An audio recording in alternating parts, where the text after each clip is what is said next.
भगवते वासुदेवाय नमः. राधे राधे. नमस्कार यूट्यूब फॅमिली, आपल्या यूट्यूब चॅनलमध्ये आपले सहर्ष स्वागत आहे. कसे आहात मग सगळे? मजेतच असाल ना? मग आपले व्हिडिओज पाहताय ना? मी आज तुमच्यासाठी कार्तिक मास अध्याय पठण सिरीज घेऊन आले आहे. तरी व्हिडिओ पूर्ण पहा व आपल्या व्हिडिओला लाईक तसेच आपल्या यूट्यूब चॅनलला सबस्क्राईब करा. अध्याय 28. सूत म्हणतात, राजा श्रीकृष्ण याप्रमाणे सत्यभामेशी असे अतिप्रिय भाषण करून संध्याकाळचा संध्याविधी करण्याकरिता मातोश्री देवकीच्या घरास गेले. सूत म्हणतात, ऋषी हो, या प्रकारचा कार्तिक वृत्ताचा महिमा पापनाश करणारा, विष्णूला प्रिय, भोग व मोक्ष देणारा असा तुम्हाला सांगितला. हरिजागर, प्रातस्नान, तुलसीची सेवा, उद्यापन व दीपदान अशी कार्तिकात 5 व्रते आहेत. अशा 5 प्रकारांनी कार्तिक व्रत संपूर्ण होते व त्यापासून सांगितल्याप्रमाणे भुक्ती मुक्ती आदी करून फळे मिळतात. ऋषी म्हणतात, हे सुता, विष्णूला प्रिय असा हा कार्तिक व्रताचा महिमा इतिहासासह मोठा चमत्कारिक व आनंदकारक आपण सांगितला. त्याप्रमाणे हे कार्तिक व्रत पाप व दुःख निवारणाकरिता आणि ऐश्वर्याची व मोक्षाची इच्छा करणाऱ्यांनी अवश्य करावे.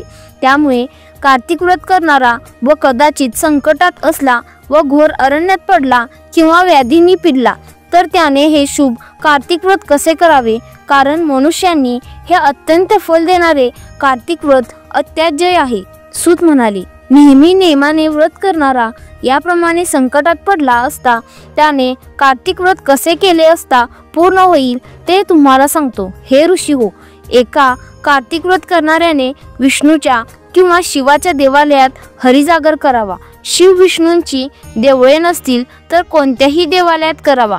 अरण्यात किंवा डोंगरावर असेल तर किंवा इतर विपत्तीत असेल तर पिंपळाखाली किंवा तुळशीच्या वनात विष्णू शेजारी विष्णूंची नामे, गीते, पदे गावी. विष्णूंच्या सन्निध गायन केले असता 1000 गायी दान दिल्याचे पुण्य मिळते व वाद्य वाजविणाऱ्याला वाजपेय यज्ञाचे फळ मिळते. नाचणाऱ्याला सर्व तीर्थात स्नान केल्याचे पुण्य मिळते.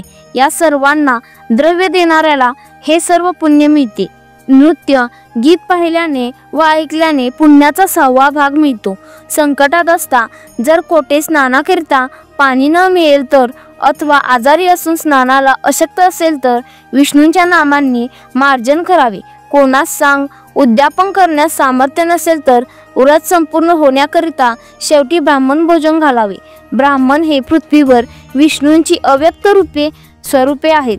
त्यांचा संतोष झाला म्हणजे विष्णू सर्वदा संतुष्ट होतात. कोणास दीपदान देण्यास सामर्थ्य नसल्यास दुसऱ्याने लावलेल्या दिव्याची वात सारावी किंवा त्या दिव्याचे प्रयत्नाने वातादिवकापासून रक्षण करावे. तुलसी वनादी न मिळाल्यास विष्णू भक्त ब्राह्मणांची पूजा करावी, कारण विष्णू आपल्या भक्ताजवळ सर्वदा राहतात. वैष्णव ब्राह्मण न मिळाल्यास व्रत करणाऱ्याने व्रत संपूर्ण होण्याकरिता गायी, पिंपळ, वड यांची सेवा करावी. ऋषी म्हणाले, पिंपळ व वड हे ब्राह्मणाचे बरोबरीचे कसे सांगितले? सर्व वृक्षांपेक्षा तेच पूज्यतम कशाकरिता केले? सूत म्हणाले, भगवान विष्णूच प्रत्यक्ष अश्वत्थ रूपी आहेत, यात संशय नाही. वड हा रुद्र रूपी आहे व पळस ब्रह्मदेव स्वरूपी आहे. त्यांचे दर्शन व पूजा पापनाश करणारी आहे व त्यांपासून दुःख, विपत्ती, व्याधी व शत्रू यांचा नाश होतो. ऋषी म्हणतात, सूत, ब्रह्मा, विष्णू व शंकर हे वृक्षरूप कसे झाले? याशिवाय आम्हाला मोठी शंका उत्पन्न झाली आहे. तरी हे धर्मज्ञा ती कथा सांगा. सूत म्हणतात, पूर्वी देवांनी पार्वती व शंकर यांचे सुरत चालले असता अग्नीला ब्राह्मण रूपाने पाठवून विघ्न केले. तेव्हा रतिसुखात विघ्न झाले म्हणून पार्वती संतापाने थरथर कंपायमान होऊन देवांना शाप देती झाली. पार्वती म्हणाली, हे कृमिकीकाधिक सुद्धा रतिसुख जाणतात. त्या रतिसुखाला विघ्न करणारे देव हो, तुझी वृक्ष व्हा.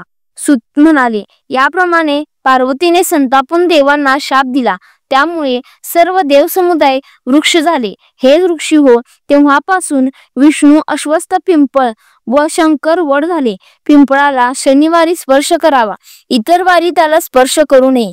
इति श्रीपद्य पुराणे कार्तिक महात्म्ये 28 अध्याय संपूर्ण. तर ही व्हिडिओ आवडली असेल तर व्हिडिओला लाईक शेअर कमेंट व आपल्या यूट्यूब चॅनलला सबस्क्राईब करा. तसेच बेल आयकॉनवर क्लिक करा जेणेकरून आपल्या नवीन व्हिडिओची नोटिफिकेशन तुम्हाला सर्वात आधी येईल. राधे राधे.